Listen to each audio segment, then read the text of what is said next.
Hello Aquarius! Welcome dito sa aking channel, Kapalaran 888 Aquarius. Alamin natin kung anong messages, vibration, gabay, energy para sa inyong lahat. General reading para sa lahat ng Aquarius friends natin na nanonood.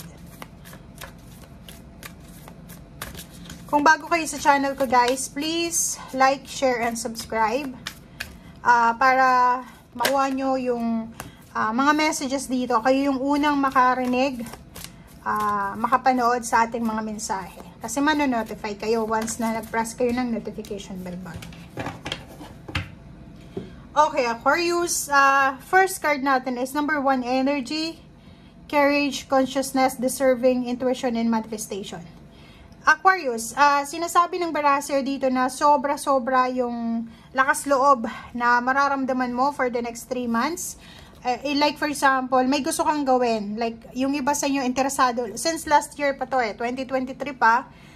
Interesado na kayo na magtrabaho sa ibang lugar, like ibang company. Subukan mag-abroad. Subukan maging OFW. And ngayon, sa next 3 months na to, sobra-sobra yung courage nyo. Yung bravery. Sobrang lakas loob yung mararamdaman nyo na kahit madilim, kahit hindi mo alam kung saan ka papunta, anong naghihintay sa'yo doon sa ibang bansa, susubukan mo pa rin.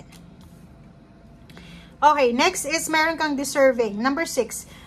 Nakikita natin dito na yung swerte, yung good luck, good fortune, sinasabi ng baraha dito na deserve mo naman na ma-experience yung happiness, yung joy, yung prosperity, abundance na na-experience ng ibang tao. Okay?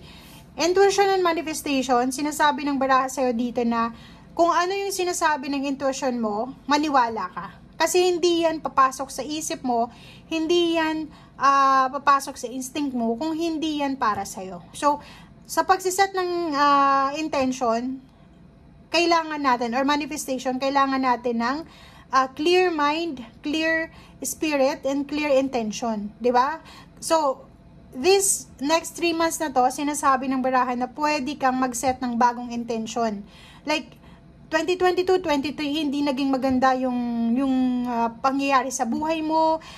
May nawala ng pag-asa, nawala ng interest, nawala ng kaligayahan. Yung parang na-boring sila. Okay? But this 2024, gamitin mo daw kung ano yung talent mo, kung ano yung energy mo. Lakasan mo lang yung loob mo, deserve mo din kung ano yung blessings na natatanggap ng kapitbahay mo. Isipin mo, hindi lang siya ang anak ng Diyos. Okay? So, deserve mo yan. Okay, Aquarius.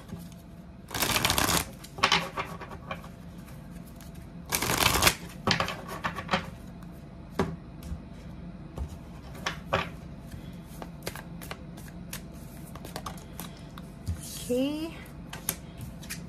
Patience. Oh, wow. So, mayroon kang 11 dito kasi 1-1 to. Sinasabi ng Baraser dito na kailangan natin ng pasensya, especially kung ikaw ay parating pa lang sa bansang, sa ibang bansa, or nag-a-apply ka pa lang, papunta ng ibang bansa, kailangan mo ng pasensya. Kailangan mo ng sobrang pasensya. And simula this February, planuhin natin kung ano yung mga next move or next actions na gagawin mo para maiwasan mo yung disappointments. And yun, go with the flow ka lang muna. Yun yung sinasabi ng baraha. Kung makikita mo dito, ang lahat ng baraha mo, Aquarius, ay sinasabi sa'yo na kailangan mo daw na mag-go with the flow, dahan-dahan ka lang, diba? Sa pagre-reach ng goals mo, wag kang kasi meron ditong patience and planning. Like for example, may mga gusto kang gawin sa buhay, kahit nasa Pilipinas ka lang, wala ka sa ibang bansa, tapos once na hindi nangyari yung gusto mo, madi-disappoint ka. So yun ang kailangan mong iwasan. Kasi pag nag-disappoint ka, lalabas doon yung impatience mo. And lalabas doon yung aburido ka na eh. Mawawalan ka ng interest, mawawalan ka ng determinasyon sa gagawin mo. So, ma-outbalance kung ano yung plano mo. So, kailangan go with the flow lang, kalma lang, kalmado lang, peaceful lang, and hayaan mo kung ano yung mangyayari. Diba? Kasi pag masyado mong kinontrol ang situation, walang mangyayari dyan kasi kontrolado mo. Diba? And hindi natin makakontrol yung sitwasyon. Wala tayong control. Okay? Panginoon lang ang may control sa buhay natin. Okay. nakikita natin dito na may iba sa inyo dyan na pagod, 'di ba? May iba sa inyo na pagod sa pag-apply sa trabaho, pagod sa bagong trabaho, pagod na sila sa paghihintay kung kailan sila ikakasal, kung kailan magpo-propose ng kasal o yung kalibin nila or karelasyon. And nakikita natin dito, huwag kang mag-alala kasi maraming mga tao sa paligid mo na willing na tulungan ka, willing na proteksyonan ka, willing na gabayan ka, or kung ano man to na kailangan mo sa ngayon. So, for example, may mga kapamilya ka na gusto kang tulungan sa pinagdadaanan mo. Ano mo yan, tanggapin mo.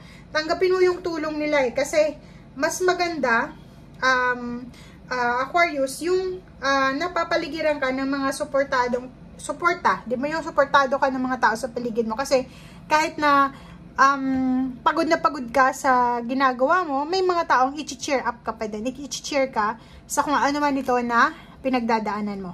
Okay? So, yun.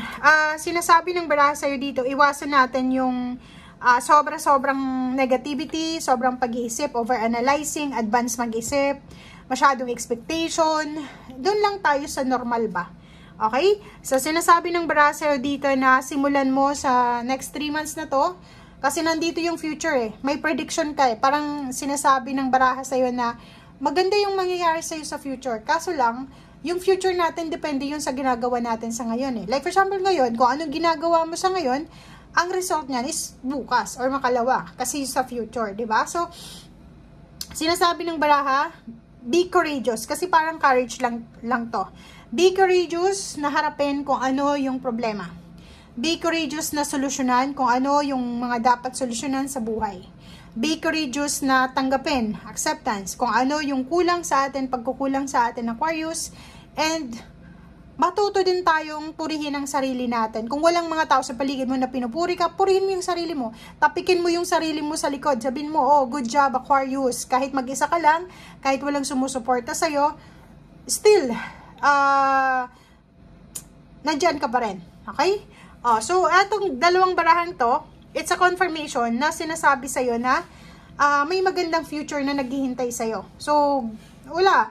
Kailangan na natin na i-grab ang opportunity na to. 'Di ba? Be courageous, be brave sa kung ano man to na gusto mong simulan, gusto mong gawin. Competition. Pwedeng makarelate dito yung nag-a-apply pa lang sa trabaho or kapapasok pa lang sa bagong trabaho nila. Makikita nila ang dami-daming kompetisyon, ang daming nag-a-apply. Marami silang kasabay sa interview, sa exam, sa medical. Pagdating naman sa training, ganun din. So, kailangan mong makipagsabayan. Yun yung sinasabi ng baraha, makipagsabayan ka. Kung gusto mong matupad yung lahat ng financial dreams mo, success or fulfillment, makipagsabayan ka. Be courageous, okay? Kasi sinasabi ng baraha kung ano yung gagawin mo sa ngayon, hindi lang ikaw ang magbe-benefit, kundi ang buong pamilya mo. 'Di ba? So, yun guys ang sinasabi ng baraha. Thank you, and see you again. Bye!